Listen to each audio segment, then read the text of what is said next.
ఈ రాష్ట్రంలో. అది అందరూ అంగీకరించాల్సిన నిజం. ఎందుకంటే ప్రతి దగ్గర కూడా బెల్ షాప్స్ కనిపిస్తున్నాయి. సంతలో వేలం కూడా వేస్తున్నారు అధ్యక్ష. అరకులోని సాక్షాత్తు హోమ్ మినిస్టర్ గారు సొంత జిల్లాలో సొంత నియోజకవర్గంలో కూడా చూసాం అధ్యక్ష. అలాగే ఓపెన్ బార్స్ తీసుకుంటే గౌరవ మంత్రి గారి సొంత జిల్లాలో కూడా ఓపెన్ బార్స్ ఉన్నాయని చాలా పేపర్లో చూడడం జరిగింది అధ్యక్ష.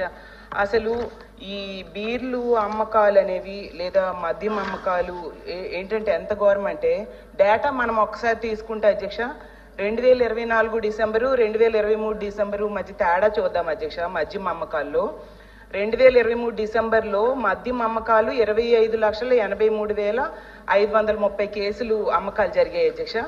అలాగే బీర్ల అమ్మకాలు తీసుకుంటే 6,40,370 కేసులు బీర్ల అమ్మకాలు జరిగాయి అధ్యక్ష.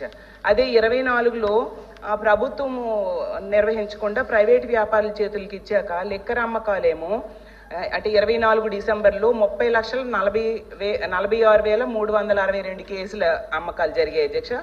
బీర్లేమో 9,11,815 కేసులు బీర్ల అమ్మకాలు జరిగాయి అధ్యక్ష. అంటే లిక్కరు అమ్మకాలేమో 18% పెరిగాయి అధ్యక్ష. బీర్ల అమ్మకాలు 40% పెరిగాయి అధ్యక్ష. అంటే ఒక డిసెంబర్కి ఈ డిసెంబర్కి లిక్కర్ అమ్మకాలు 4,62,000 పైన పెరిగాయి అధ్యక్ష. బీర్ల అమ్మకాలు 2,70,000.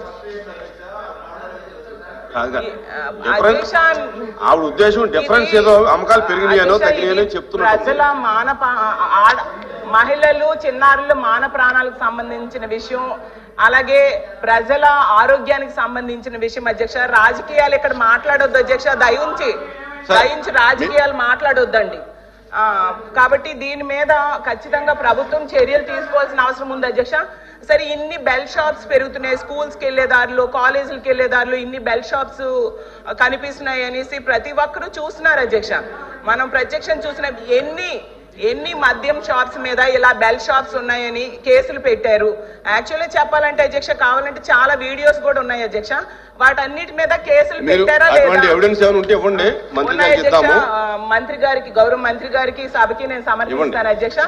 అసలు ఎన్ని కేసులు పెట్టారు అధ్యక్ష? అలాగే నేను చదివాను పేపర్లో ఒకసారి దొరికితే 5 లక్షల ఫైన్ చాలా ఉన్నాయి. ఎన్ని బెల్ట్ షాపుల మీద కేసులు పెట్టారు అనేది మీ ప్రశ్న, అంతే కదా? రెండోసారి దొరికితే లైసెన్సే క్యాన్సిల్ చేస్తామన్నారు. అలా ఏమైనా క్యాన్సిల్ చేశారా? అవన్నీ కూడా చెప్పాల్సిందిగా కోరుతున్నాను అధ్యక్ష. ఎందుకంటే మీ దగ్గర ఎవిడెన్స్ ఇవ్వండి. ఎందుకంటే గౌరవ సభ్యులు వరదు కళ్యాణి గారు మరి చాలా ఆవేదనతో ఆవేశంతో చెప్పారు అధ్యక్ష బెల్ట్ షాప్స్ గురించి. ఎందుకంటే బెల్ట్ షాప్స్ని ఎట్టి పరిస్థితుల్లో చేయకూడదనే ఉద్దేశంతోనే మేము చాలా స్ట్రిక్ట్గా, ఎందుకంటే గత ప్రభుత్వంలో చూస్తే అధ్యక్ష దాదాపు 66,967 అంటే అప్పుడు నడిపిందేమో ప్రభుత్వం నడిపింది షాప్స్, ఇప్పుడు ప్రైవేట్కి ఇచ్చాం. ప్రభుత్వం నడిపినప్పుడే 66,967 కేసులు బెల్ట్ షాపులు అనేది నామినల్గా వాళ్ళు చేసినటువంటి దాంట్లోనే 66,000. అట్లాగే నాన్ డ్యూటీ పెయిడ్ లిక్కర్ అధ్యక్ష 30,536 కేసులు. అంటే నాన్ డ్యూటీ పెయిడ్ ట్యాక్సెస్ కట్టకుండా, రాష్ట్రానికి ట్యాక్సెస్ కట్టకుండా వచ్చినాయి. ఇప్పుడు మేడం గారు అడుగుతున్నారు కదా రెవెన్యూ ఎందుకు మన సేల్స్ ఎలా పెరిగినాయని. అవి కంట్రోల్ చేయడం వల్ల సేల్స్ పెరిగినాయి అమ్మా. ఇవి రాష్ట్రంలో ఇదంతా కూడా వాళ్ళ జేబుల్లోకి వెళ్ళాయి. అవన్నీ కంట్రోల్ చేసామమ్మా. ఈరోజు మేము అవన్నీ కూడా కంట్రోల్ చేయబట్టి, అలాగే బ్రాండ్స్ అధ్యక్ష వాళ్ళు తీసుకున్నటువంటి పాలసీలో వాళ్ళ మొత్తం కూడా హస్తగతం చేసుకోవడం కోసం కొన్ని కంపెనీలు డిస్టిలరీస్ని వాళ్ళు హ్యాండ్ ఓవర్ చేసుకున్నారు. ఆ డిస్టిలరీస్కి ఏదైతే షాప్స్ గవర్నమెంట్ షాప్స్ ఉన్నాయో వాళ్ళు చెప్పిన లిక్కర్ మాత్రం అక్కడ అవైలబిలిటీ పెట్టేవాడు. అలాగే రేట్లు అధ్యక్ష విపరీతంగా రేట్లు పెంచేశారు అధ్యక్ష. ఆ రేట్లు పెంచేయడం వల్ల మరి సామాన్యులు మరి ఎక్కడి నుంచి తెచ్చుకుని తాగుతారు అధ్యక్ష? దాదాపు నేను కొన్ని ఉదాహరణలు కూడా చెప్తాను అధ్యక్ష. 2019-30-2019 జీవో నెంబర్ 422 జారీ చేశారు అధ్యక్ష.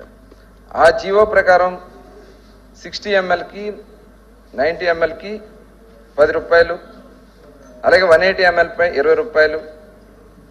కొన్ని బ్రాండ్స్ అధ్యక్ష మెక్డోల్ నెంబర్ 1 కి అయితే 160 రూపాయలు ఉంటే 2020